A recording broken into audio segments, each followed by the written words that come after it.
अरे जीते रहो। और बताओ, सफर कैसा रहा? सफर तो बहुत अच्छा था माँ।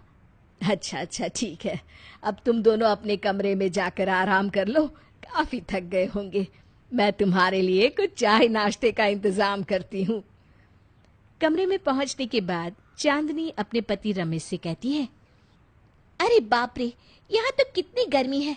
सच में पता नहीं इंडिया के लोग कैसे रहते हैं।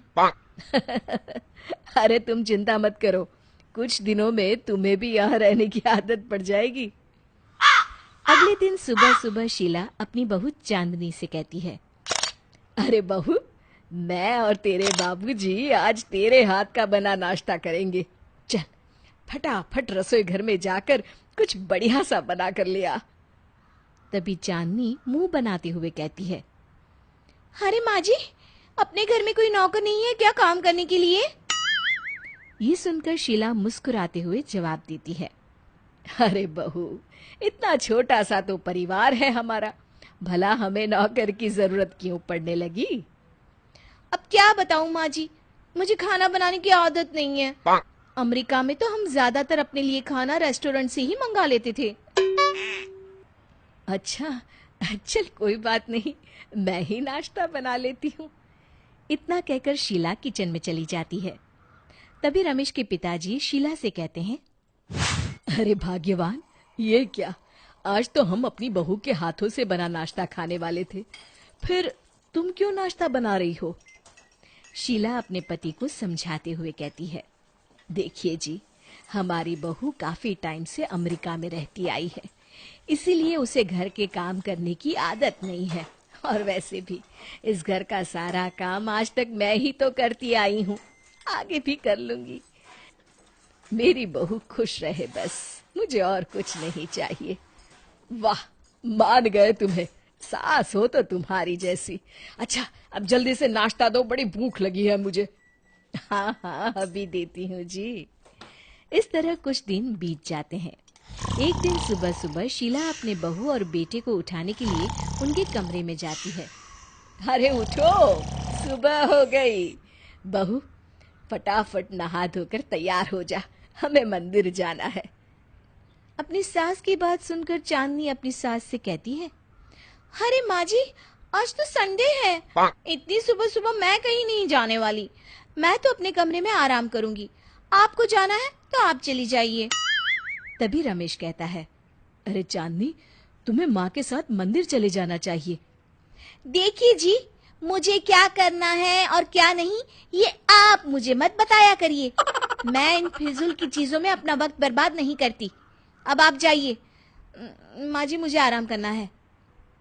तभी शीला कहती है, अरे रमेश बेटा, बहू नहीं जाना चाहती तो कोई बात नहीं, क्यों उस पर जोर दे रहा है, हैं? अच्छा ठीक है, तुम दोनों आराम करो, मैं मंदिर जा रही हूँ। और हाँ, तुम दोनों के लिए चाय नाश्ता किचन में रखा है। इतना कहकर शीला मंदिर जाने के लिए घर से निकल जाती है। कुछ दिनों के बाद मोहल्ले की सभी औरतें शीला के घर में उसकी बहू को देखने के लिए आती है। अरे शीला, हम सब औरतें तेरी बहू से मिलने आई हैं, जरा अपनी बहू को तो बुला। शीला बहू को आवाज देती है और तभी कमरे से चांदनी निकलकर वहाँ आती है। अरे बहू, कैसी हो? क्या नाम है तुम्हारा? जी चांदनी। बड़ा अच्छा नाम है। अच्छा, कहाँ तक पढ़ी हो? जी मैं ग्रेजुएट हूँ। अच्छा बहू, खाने में क्या क्या बना लेती हो? इस तरह औरतों के सवाल सुनकर चांदनी को बड़ा गुस्सा आता है और वो चिढ़कर उन सभी से कहती है, अरे आप लोग क्या मेरा इंटरव्यू लेने आई हो? आप लोग मुझे नौकरी देने वाली हैं जो इस तरह के बेकार के सवाल मुझसे पूछ रही हैं? कितना पढ़ी लिखी है? नाम क्या है? खाना बना लेती हो कि नहीं? आप लोगों को कोई और काम नहीं है? माँ जी, आप इन लोगों से बात करिए, मैं चली अपने कमरे में। चांदनी नाराज होकर वहाँ से चली जाती है।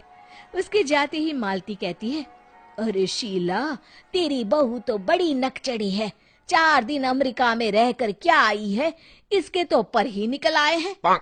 इसे तो लोगों से तमीज से बात करना तक नहीं आता। हो मालती बहन, ये बात तो तुमने बिल्कुल सही कही। भला हमारी बहुओं की इतनी मत है कि वो इस तरह जवाब दे। सच में शीला, भगवान जाने आगे तेरा क्या होगा। इसकी चिंता तुम लोग मत करो, जो होगा अच्छा ही होगा। अरे मेरी बहू इतने सालों से अमेरिका में रहती आई है, इसलिए उसे इन सब चीजों की आदत नहीं है। धीरे धीरे सब सीख जाएगी। और वैसे भी जैसी है मेरी बहू है, और मुझे अपनी बहू से कोई तकलीफ नहीं है। विमला सोफे से उठते हुए कहती है, जैसी तुम्हारी मर्जी। अच्छा, अब हम लोगों को चलना चाहिए, चलो बहनों। इतना कहकर विमला बाकी औरतों को लेकर वहां से चली जाती है। उनके जाते ही बड़ी आई मेरी बहू की बुराई करने। ऐसी औरतों को मैं खूब जानती हूँ। ये मेरी बहू से मिलने नहीं, बल्कि हम सास बहू के बीच में आग लगाने आई थी। इस तरह शीला का अपनी बहू के प्रति प्रेम दिन ब दिन बढ़ता ही चला जाता है। फिर एक दिन, कैसी है पारुल, बड़े दिनों के बाद तुझे मेरी याद आई? अरे ऐसी कोई बात नहीं है, तुझे ये बताने के लिए फोन किया है कि अपने शहर में फैशन डिजाइनर का एक बहुत बड़ा इंस्टीट्यूट खुला है। मैं उसमें एडमिशन ले रही हूँ, तू भी मेरे साथ एडमिशन ले ले। अरे वाह, फैशन डिजाइनिंग का कोर्स तो मैं कब से करना चाहती थी। तूने तो बड़ी अच्छी खबर दी है। मैं आज ही इस बारे में अपने पति से बात करके तुझे बताती हूँ। चल फोन रखती हूँ, बाय। अगले दिन, सुनिए जी, हमारे शहर में फैशन डिजाइनर का एक बहुत बड़ा इंस्टीट्यूट खुला है, मुझे वहाँ एडमिशन लेना है। आप फीस का इंतजाम कर दीजिए ना। अरे तुम तो अच्छी तरह जानती हो, हम अभी अभी इंडिया शिफ्ट हुए हैं। सारे खर्चे तो तुम्हारे सामने हुए हैं। अभी मेरे पास बिल्कुल भी पैसे नहीं है। हाँ, कुछ महीनों के बाद मैं जरूर इंतजाम कर दूंगा। बाप रे, तब तक तो बहुत देर हो जाएगी। फिर तो मेरा ये साल पूरा बर्बाद हो जाएगा। मुझे अगले साल एडमिशन लेना पड़ेगा। पैसे का काम तो पैसा ही करता है, जो अभी हमारे पास है नहीं। खैर कोई बात नहीं, अभी मैं ऑफिस जा रहा हूँ, शाम को तुम्हें कहीं घुमाने ले चलूंगा। तुम्हारा मूड भी फ्रेश हो जाएगा। अपना बैग लेकर रमेश ऑफिस के लिए निकल जाता है। हेलो पिताजी, मुझे कुछ पैसों की सख्त जरूरत है, क्या आप मुझे कल पैसे भेज सकते हैं? अरे बेटा, तू तो अच्छी तरह जानती है कि हम खेती बाड़ी करने वाले लोग हैं। पिछले महीने तेरी माँ की दवाई में बहुत पैसे खर्च हो गए हैं। 2-3 महीनों के बाद मैं तुझे पैसे भेज सकता हूँ। हाँ बेटा। चांदनी समझ जाती है कि उसके पिताजी के पास भी पैसे नहीं है। वो फोन रख देती है। इस तरह एडमिशन न ले पाने के कारण चांदनी उदास रहने लगती है। कुछ दिन बीत जाते हैं। फिर एक सुबह, अरे बहू, जरा यहाँ तो आना। चांदनी कमरे से बाहर आती है।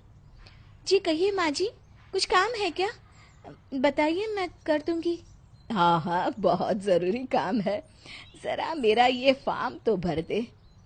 चांदनी अपनी सास के हाथ से जैसे ही फॉर्म लेती है, उसे देखकर उसका चेहरा खुशी से खिल उठता है। अरे माँ जी, ये तो फैशन डिजाइनर इंस्टीट्यूट का एडमिशन फॉर्म है। मैं यहाँ एडमिशन लेना चाहती थी, पर पैसे ना होने की वजह से मैं ना ले पाई। आप ये फॉर्म मेरे लिए लेकर आई हैं? हाँ बहू, और इतना ही नहीं, मैंने तो तेरा वहां एडमिशन भी करवा दिया है। सारे पैसे भी जमा कर दिए हैं। बस तू ये फॉर्म भर दे। अपनी सास की उदारता देखकर चांदनी की आंखों में आंसू आ जाते हैं और वो अपनी सास के गले लग जाती है। अरे बहू, मेरे होते हुए तुझे किसी चीज की चिंता करने की जरूरत नहीं है। मैं तेरी सास नहीं, माँ हूँ पगली।